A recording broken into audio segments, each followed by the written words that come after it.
Y bueno, pues seguimos con más información y recibo en la primera mesa de diálogo a dos amigos, a Norman Pearl, columnista y analista político. Te agradezco mucho, Norman, que nos acompañes. ¿Cómo te va? Muy buenas tardes, muy buenas noches. Muy amable, Vicente, muchas gracias. Bueno, pues aquí estoy con muchísimo gusto acudiendo a tu llamado y por supuesto tratar de compartir alguna opinión con tu audiencia y claro, con los compañeros que estén en la mesa de análisis este día. Muchas gracias, Norman. Está el maestro Ricardo Sevilla, escritor y periodista independiente, colaborador de Regeneración MX, miembro de esta familia sin censura. Querido Ricardo, gracias por acompañarnos. ¿Cómo te va? Al contrario, querido Vicente, público memorioso y sin censura, buenas noches, gracias a ti por la deferencia como siempre y saludo en la mesa a Norman. Buenas noches. Oigan, a ver, déjenme iniciar con esto. Dice Lorenzo Córdoba, es más, no me permitieron el acceso a la mañanera en Hermosillo, hoy en Sonora, por cosas meramente técnicas que no son lo mismo las formas en Palacio Nacional que en Hermosillo, pero yo sí quería preguntarle al presidente si ya podemos considerar a Lorenzo Córdoba como un obstáculo en la democracia mexicana, un personaje que le está haciendo daño a la democracia.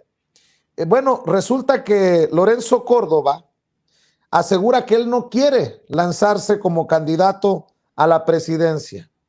Dice, no aspiro a ser candidato en 2024, volveré a mi espacio en la UNAM.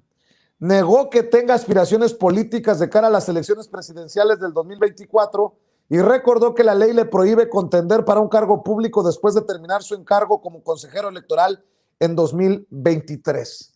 Dame tu opinión de este protagonismo, yo creo que ya enfermizo de Lorenzo Córdoba, quien incluso amaga con ir ante la Suprema Corte de Justicia de la Nación si se concretan los recortes presupuestales para el INE, asegura que se pone en riesgo grave la consulta de revocación de mandato por el dinero y el dinero y el dinero y todo alrededor del dinero y de los reflectores para Lorenzo Córdoba, quien sigue ganando muchísimo más que el presidente de la República. Yo te hago las mismas preguntas que le iba a hacer al presidente Norman, también te las hago a ti, Ricardo. ¿Es Lorenzo Córdoba un obstáculo en la democracia mexicana? ¿Le hace daño Lorenzo Córdoba a la democracia en México, Norman? Sin duda. Es claro que no se puede ser árbitro, no se puede ser juez y parte. Él ha seguido participando o ha estado participando de una forma muy clara en beneficio de un grupo específico y esto no le da, es decir, eso no le permitiría que pudiera seguir ostentándose como un sujeto imparcial, ¿no? Yo creo que, y lo comentamos en su momento, Lorenzo Córdoba equivocó el espacio para poder hacer política, ¿no? Definitivamente. Ahora, hay que decir que ese mismo Lorenzo Córdoba fue el que en su momento fue candidateado por abogados. Los abogados, acuérdense que hace algunos meses lo destaparon como posible candidato a la presidencia y lo señalaban como uno de pocos hombres que hay también colocados para ese ejercicio, pocos hombres también colocados en este país como Lorenzo Córdoba.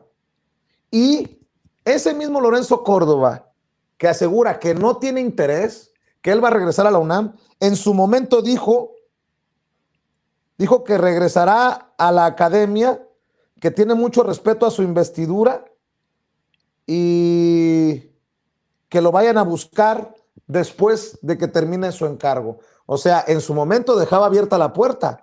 En su momento yo no lo oí muy enojado porque el periódico El País lo pusiera en la lista de posibles candidatos. ¿Te acordarás, Ricardo Sevilla? Así es, me acuerdo perfectamente de esa candidatura respaldada por El País. No solamente fue una sugerencia, fue un apoyo completamente, y hay que recordar con datos duros quién es Lorenzo Córdoba. Lorenzo Córdoba, entre otras villanías, además, o independientemente de su cercanía con Héctor Aguilar Camín o Enrique Krause, estos personajes que han sido críticos beligerantes de López Obrador, han utilizado el INE para sus propios fines. Hay que recordar, por ejemplo, cuando en las pasadas elecciones infiltraron el PREP, ¿sí? ¿Se acuerdan que utilizando al INE, pues bueno, introdujeron a personajes que trabajaban en la revista Nexos y en la revista Letras Libres y que colaboraban al mismo tiempo con Lorenzo Córdoba, y bueno, infiltraron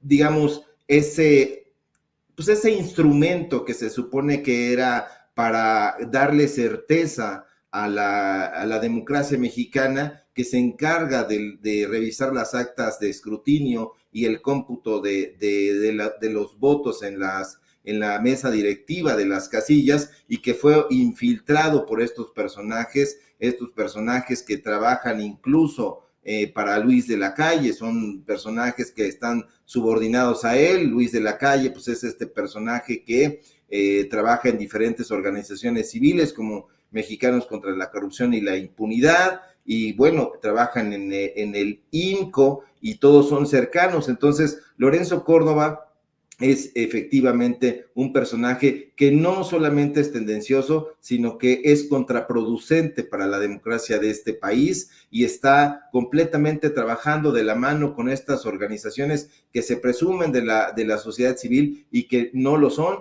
No lo negaron en su momento, incluso sacaron ahí a través de su cuenta de Twitter, lo recordará, lo dimos a conocer aquí en Sin Censura casi a la medianoche, y que salieron diferentes analistas y actores políticos a hacer este reclamo, y que no les llamó la atención, y que dijeron: sí, Sofía Isabel Ramírez Aguilar trabaja con nosotros y continuará haciéndolo, sí, Sebastián Garrido de Sierra trabaja con nosotros y continuará haciéndolo, y van a estar al frente del COTAPREP.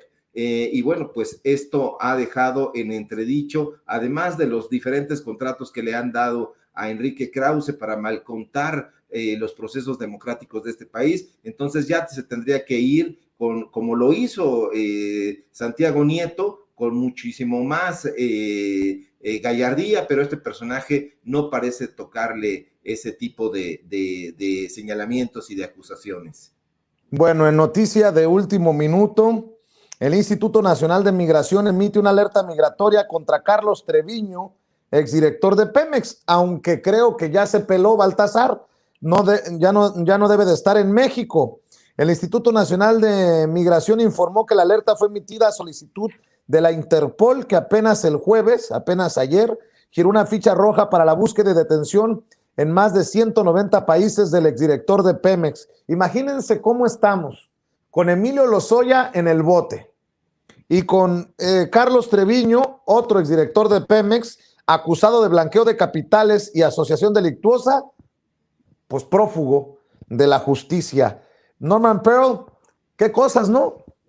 Y luego se quejan de cómo se maneja Pemex en esta cuarta transformación, cuando se sirvieron con la cuchara grande estos sinvergüenzas, estos cínicos.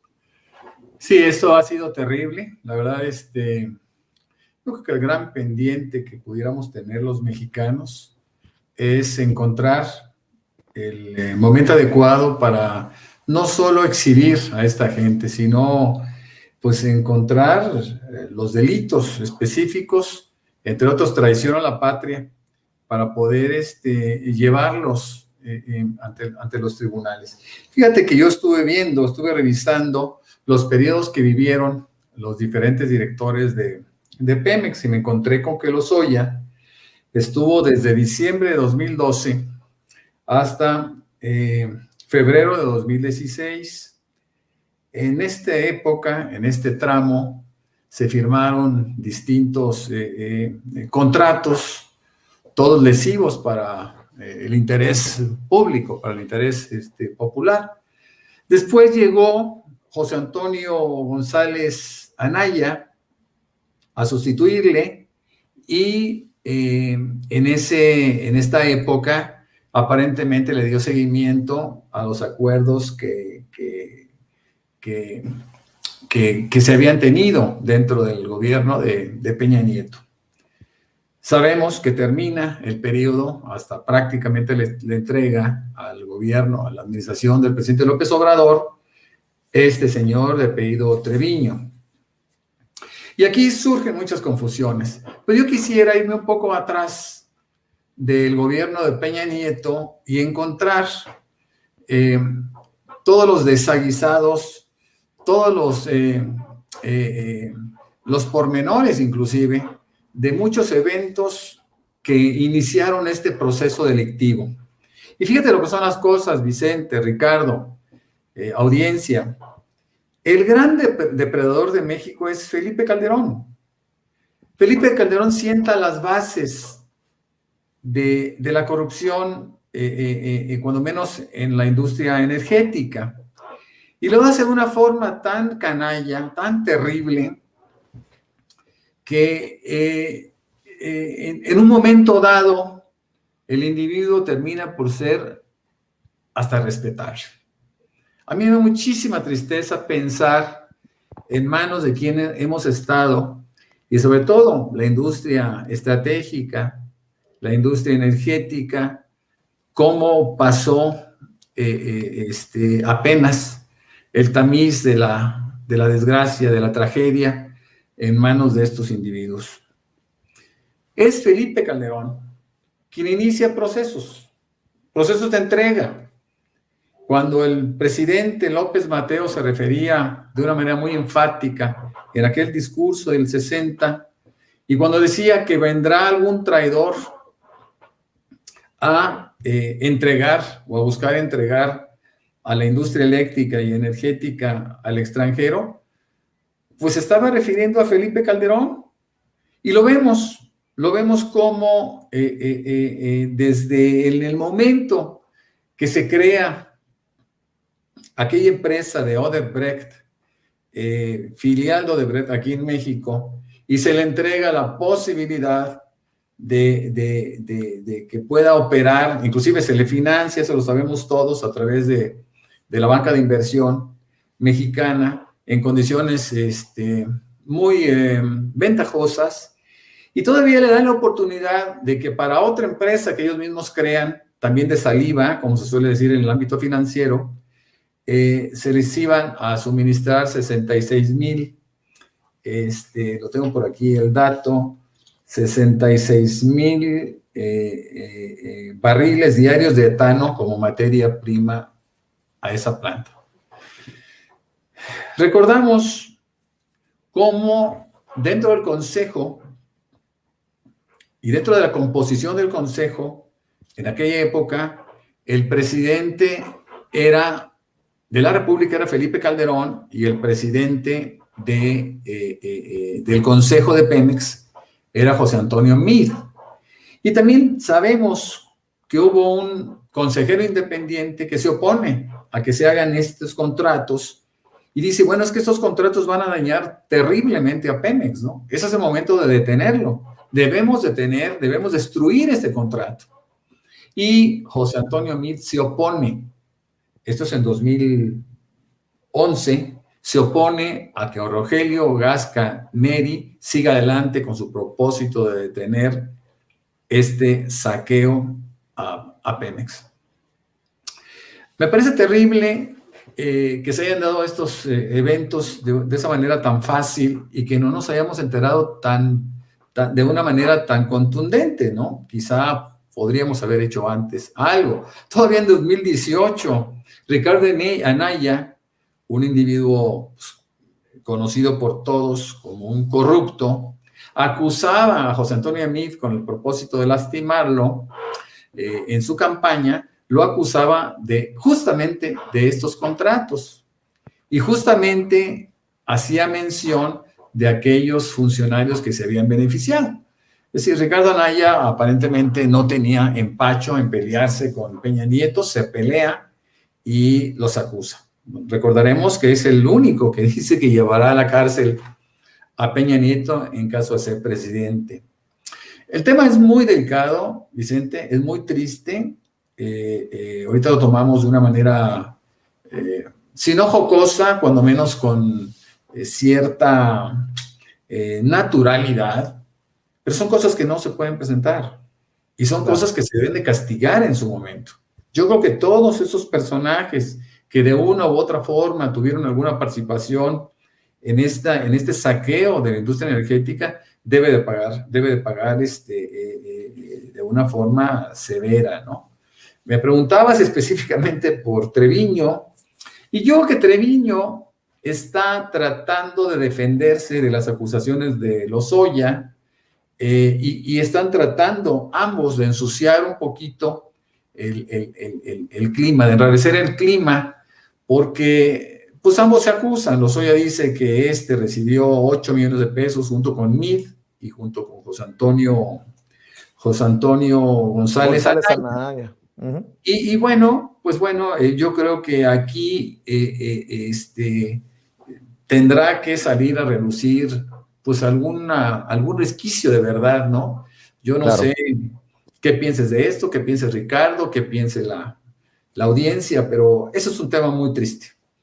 Muy triste y que debe de ocupar a las autoridades, porque hoy el presidente Andrés Manuel López Obrador incluso revivió aquello de que el pueblo se cansa de tanta pinche tranza, y del presidente se escucha, híjole, muy cabrón, déjame decirlo de esa manera, Ricardo.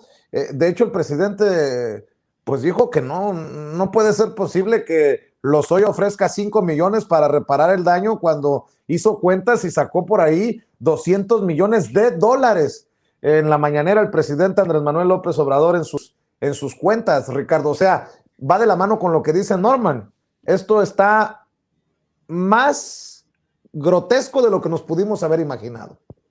En efecto, el calificativo me parece revelador, es grotesco, y lo que está haciendo este personaje, que hay que revisarlo puntualmente, Carlos Treviño Medina, que es no solamente exdirector de Pemex, sino además otras muchas cosas, y que le ha pedido con la mano en la cintura y con absoluto descaro al fiscal Gertz Manero, que es el titular de ese polémico elefante reumático del que tanto se ha estado hablando, incluso el propio presidente, y que ha dicho, creo que está siendo demasiado lento, y que hemos coincidido, pues bueno, está reclamándole a Gertz Manero sobre el tema de Lozoya, y dice que no debería de aprobarle el famoso criterio de oportunidad por el tema de la planta de etileno 21, el cual, como bien dices, ocasionó un daño de exactamente 2.813 millones de pesos, y que en efecto pues no puede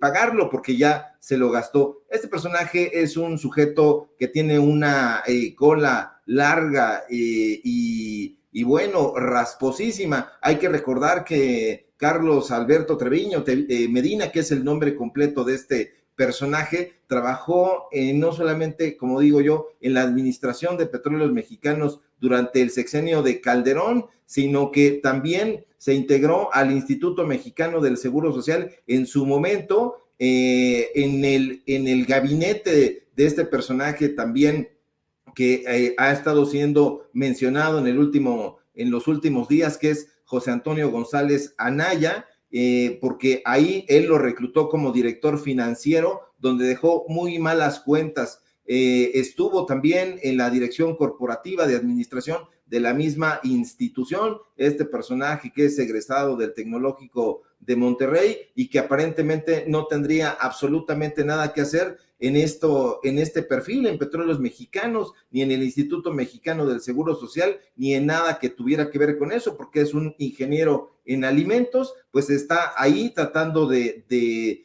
pelarse, como tú bien dices. Ya hay una orden para que, una ficha para que se le atrape. Yo creo que ya no estará aquí, porque es un personaje que ha estado inmiscuidísimo en el asunto de este tema tan lesivo para los mexicanos y las mexicanas. Ha tenido puestos estratégicos al lado de no solamente de Calderón, sino también de Peña Nieto. Estuvo por ahí como oficial mayor en la Secretaría de Economía, pero también en la Secretaría de energía, y es aquel personaje que dijo en su momento que si se cancelaba la reforma energética que propuso el peñanietismo, pues no habría manera de pagar indemnización a los que él ya suponía que iban a ser extrabajadores de Pemex. Entonces es un sujeto que hay que observar con muchísimo detenimiento, y por supuesto que es un gran desafío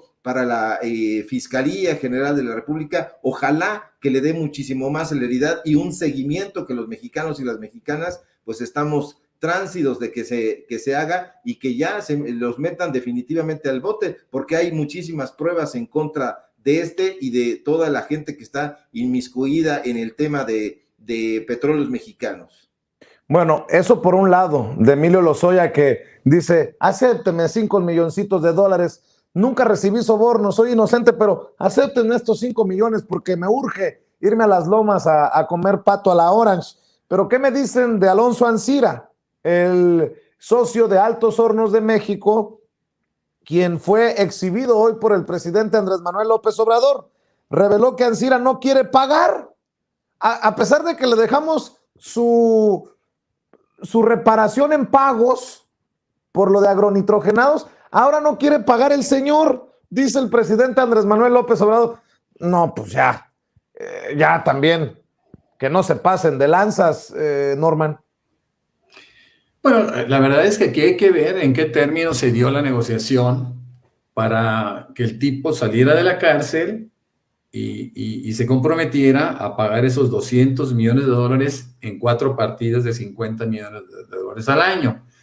Yo creo que hay que ver, hay que revisar ese contrato y eventualmente, si él no está cumpliendo con el mismo, pues seguramente se tendrá que dar marcha atrás y regresarlo a la cárcel. Bueno, eso se me ocurre como una reflexión que cualquiera podría hacer en este caso, ¿no? Es decir, estoy incumpliendo, me sacan de la cárcel para que yo pague, no pago, bueno, pues lo normal, que es que el tipo deba de regresar a la cárcel.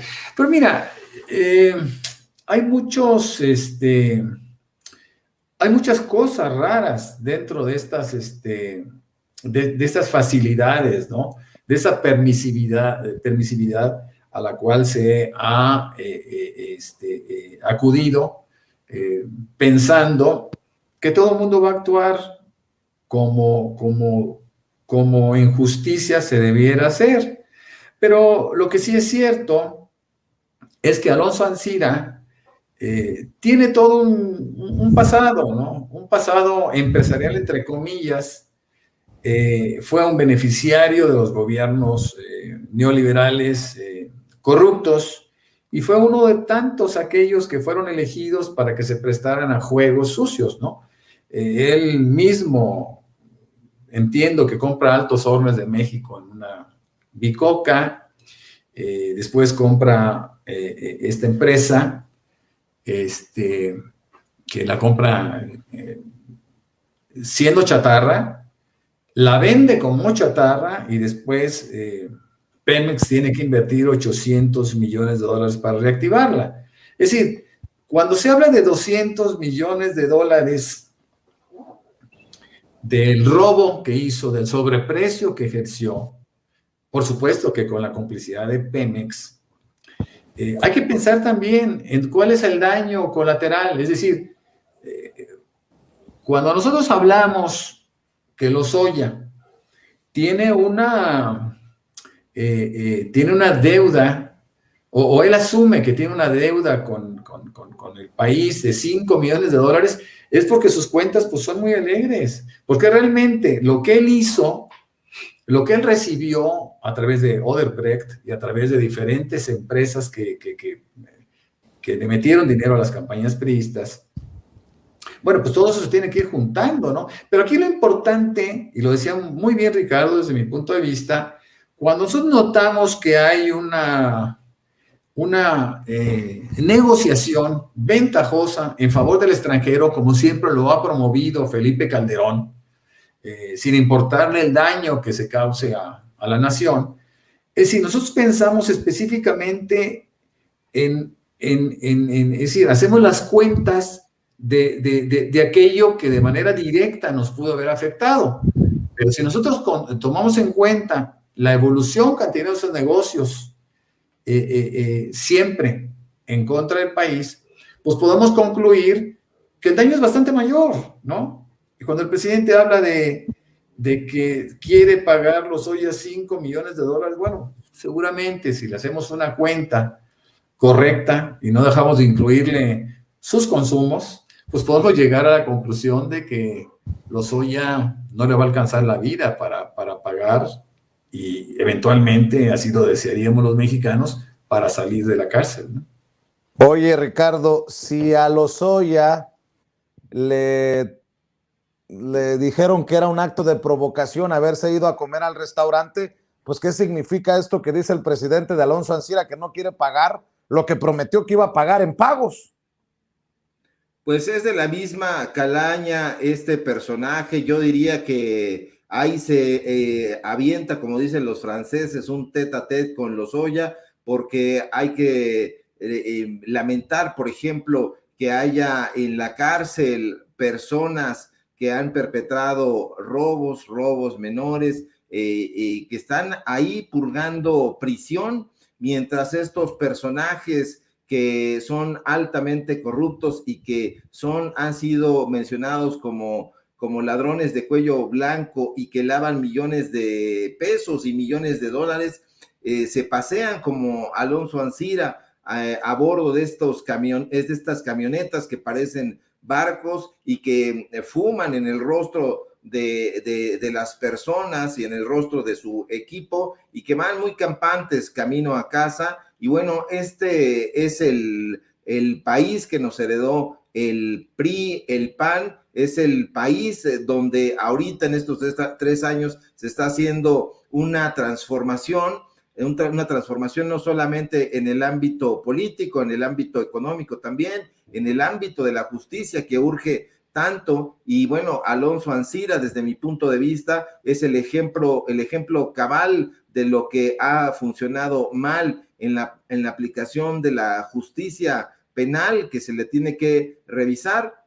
Este sujeto que pues ha sido mencionado o señalado por lavado de dinero, y que por el tema de la venta de la planta de agronitrogenados, pues bueno, no quiere pagar. A mí me parece ese no solamente un descaro, sino además un desafío en contra de la justicia mexicana, y hay que darle seguimiento puntual, e incluso yo diría, si me apuran, a que hay que meterlo ya sin dilación a la cárcel, porque él apeló a ese llamado acuerdo reparatorio, que es esa figura legal que permite que un procedimiento penal pueda solucionarse sin la necesidad de llegar a un juicio, pero que ahora este mecanismo, este sujeto, este empresario de los puros carísimos, se lo está pasando, como dicen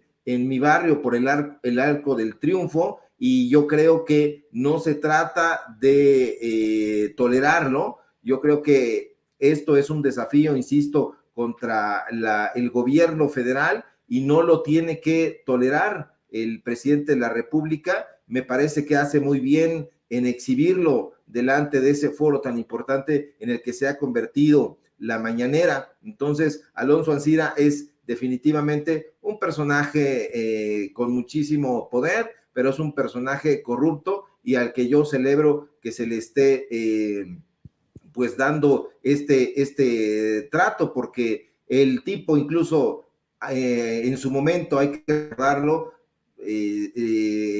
tramitó un amparo contra lo que él dijo que eran unos tratos crueles en el reclusorio norte, pero que no ha llegado ahí para nada, y que esperemos, o yo confío en que sí llegue ahí y que lo metan urgentemente tras las rejas.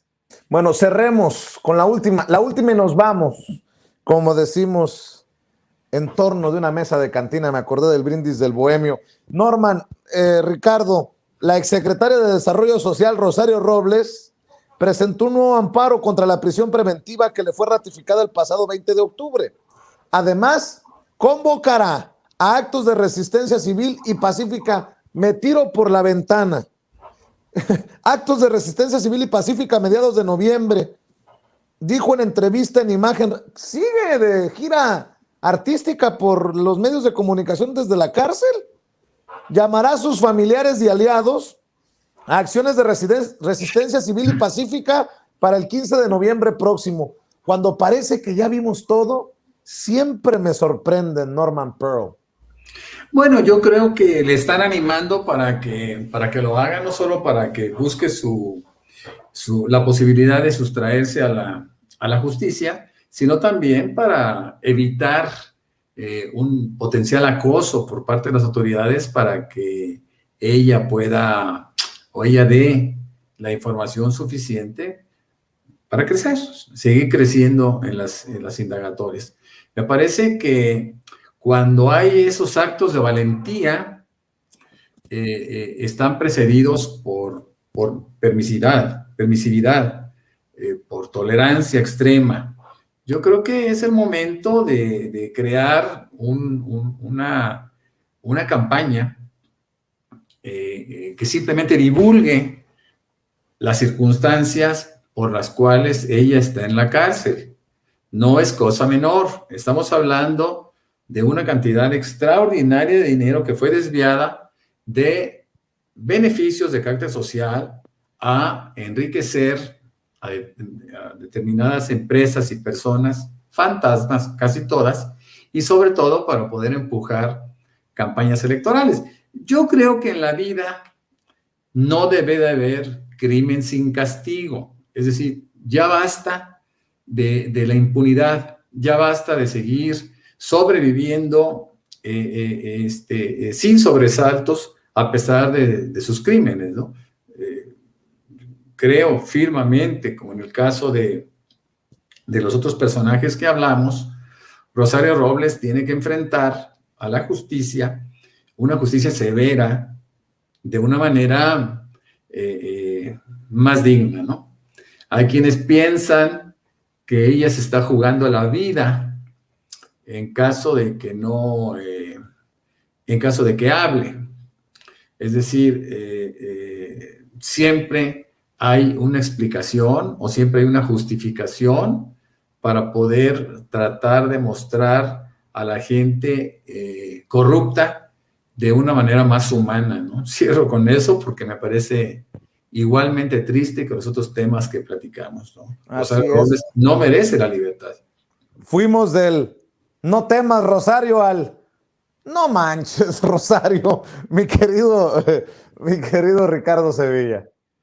Fíjate que estoy revisando las cifras de los detenidos en la alcaldía Iztacalco y de ayer a hoy han detenido a 18 personas y no les dan entrevista exclusiva con Pascal Beltrán del Río, y Rosario Robles Berlanga tiene entrevista exclusiva con Pascal del Río para Imagen Radio, que es de Olegario Vázquez Aldir. Ya no la dirige Vázquez Raña porque él ya no está en sus 5 sentidos, quizá nunca lo ha estado. Me llama muchísimo la atención que esté acusando que hay una venganza orquestada desde la tribuna, según dice ella, más alta de la República. Se está refiriendo a que hay una venganza de parte del presidente, pero no lo está diciendo con todas sus letras. Le dan una cobertura especial en Animal Político y eso llama a contradicción, porque en Animal Político precisamente fue donde los mexicanos contra la corrupción y la impunidad, en esa investigación, la acusan, la señalan, le prueban que llevó a cabo la estafa maestra. Dice que está llevando a cabo o que va a llevar a cabo una resistencia civil pacífica. Fíjate nada más, Vicente, Norman, qué curioso que esté amparándose en un precepto que ha sido el grito de batalla precisamente de los movimientos sociales y del conjunto de acciones que han abanderado precisamente los movimientos López Obradoristas, que son aquellas acciones que se llevan a cabo por ciudadanos que no tienen ningún otro fin que, pues bueno, proclamar su inocencia y probarla. Pero estos personajes no no me parece que estén conscientes de lo que están diciendo, y en el caso de Rosario Robles, pues me parece un descaro rotundo, me parece una contradicción de parte de los medios de comunicación corporativos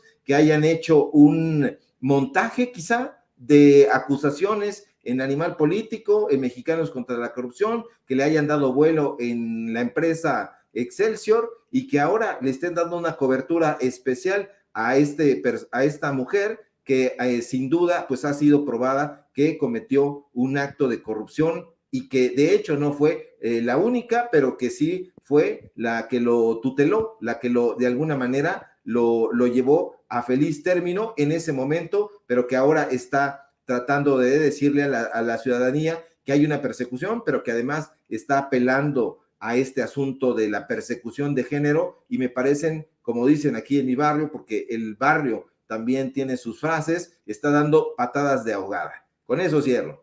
Así es, mi querido Norman Pearl, ¿en dónde te puede seguir la gente que nos está viendo, las miles de personas que nos siguen en Sin Censura?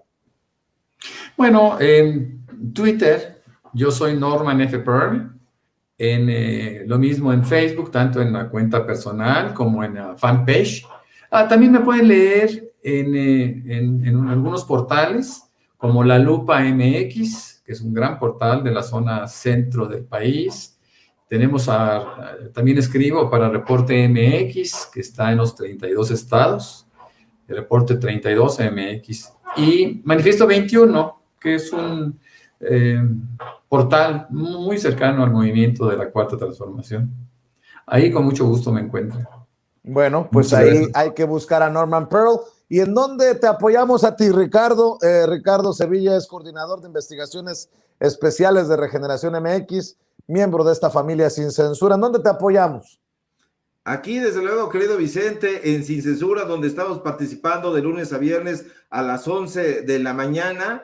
Y bueno, en Regeneración MX, como dices, donde estamos haciendo un esfuerzo, ya implementamos una sección cultural, vamos a implementar un suplemento cultural, estamos llevando a cabo el tema de la opinión, donde ahí tenemos un buen equipo de opinión. Estamos en un programa que es el programa de los datos duros a través del canal de YouTube de Regeneración, donde estamos de lunes a viernes de 4 a 5:30 de la tarde, hora del centro de la Ciudad de México, perdón.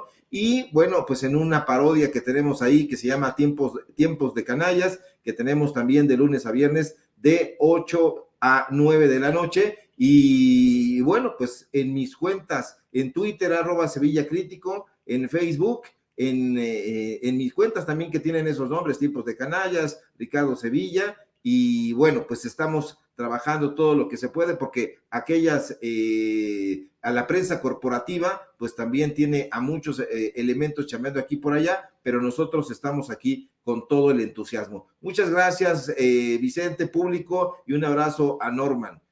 Claro que sí, gracias, Ricardo, gracias, Norman, estamos al pendiente. Que pasen excelente noche, nos vemos por aquí muy pronto en estas mesas de diálogo de Sin Censura.